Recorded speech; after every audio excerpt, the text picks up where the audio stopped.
Karma and time are siblings. One cannot exist without the other. The divine hologram operates on karma in this three-dimensional world. We plan a life to resolve karma. We live life to experience karma.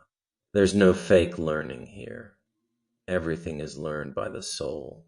In a normal process, a normal world, a world operating in its original design, a world not hacked by other dimensional beings and entities who want in on the riches here, there would be a graduation, a movement of human beings to higher dimensions. But that hasn't happened in quite some time. Very bad things have gone on here. The system got broken. There was no memo. Let's kick the karma can again. It's not so much a definition we're looking for, more of a robust expository effervescence. Karma is unawareness. The karmic cycle produces awareness. Karma is the simplest of things to understand once we build into the divine hologram. It begins in our vaguest of awareness, a silent petition, a nudge for experience. Then, somewhere in time, we meet the circumstance that matches the silent petition.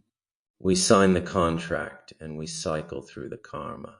We live the experience, first as an inner realization of what the impulse was, then the manifestation, then the realization and participation of others drawn to the karmic circumstance we have created, as we will be drawn to others to resolve our karma. And then the co-creator edits our creation in the form of, you guessed it, karma. All of it is tied together by this sound and light that animates all the worlds where we create. A canvas would be an appropriate metaphor. We are an aspect of that which generates the sound and light. We are an aspect of the Prime Creator. We can co-create in the divine hologram. It's all a co-creation down here, at least insofar as human beings are concerned. But we own what we create through cycles and consequences we didn't anticipate when we created. This is the law: own what we think, feel, and do. Of course, the law is oft abused and circumvented. Karma dumping and swapping, scapegoating, is an active market for third-party consultants, ritualists, black magicians, wizards, artificial intelligence, influential entities, and too many more to list here. The system was hijacked. Let's take a simple, commonly experienced karmic pattern in our postmodern human life. The dysfunctional relationship. Remember the last time we were in one. Now, remember when we allowed ourselves to contemplate leaving the relationship. We felt elated, right?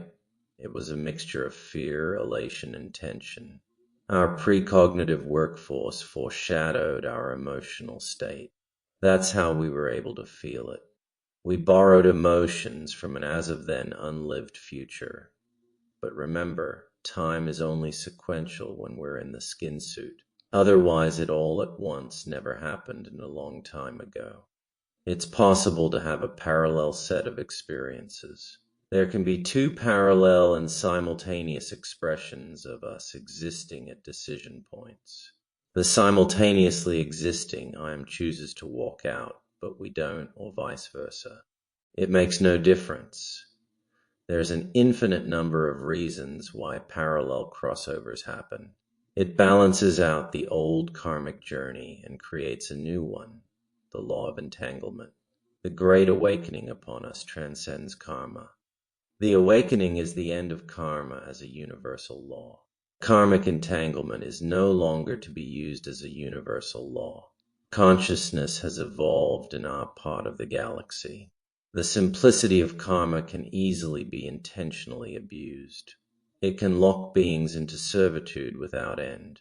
The Great Awakening is going to backstop it. A new system of resolution for thought, word, and deed is coming into place. Our DNA is entangled through the fetus in the womb planning.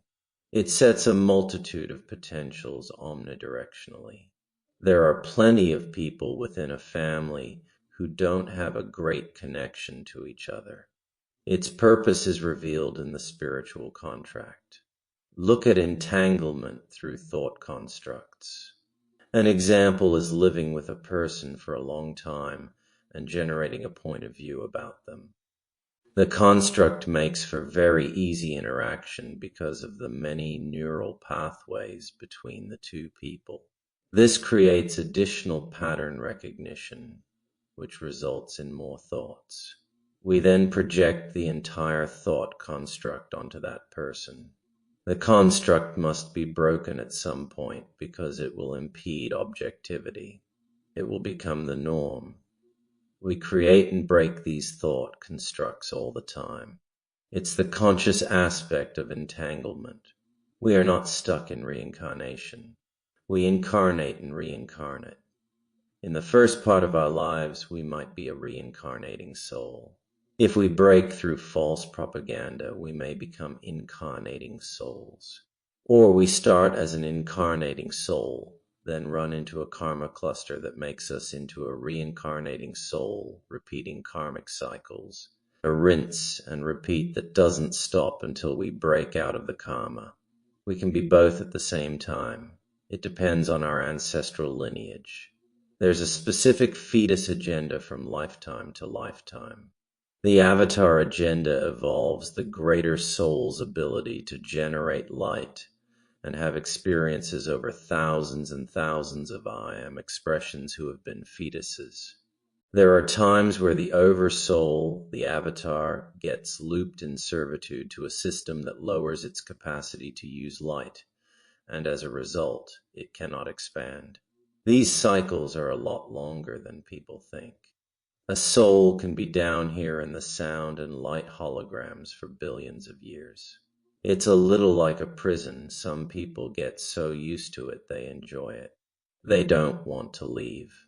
If this contradicts anything you've learned in other schools and lineages, please understand there is more liberty to speak now since the event happened in 2014. It's a different world, even if people don't know it yet.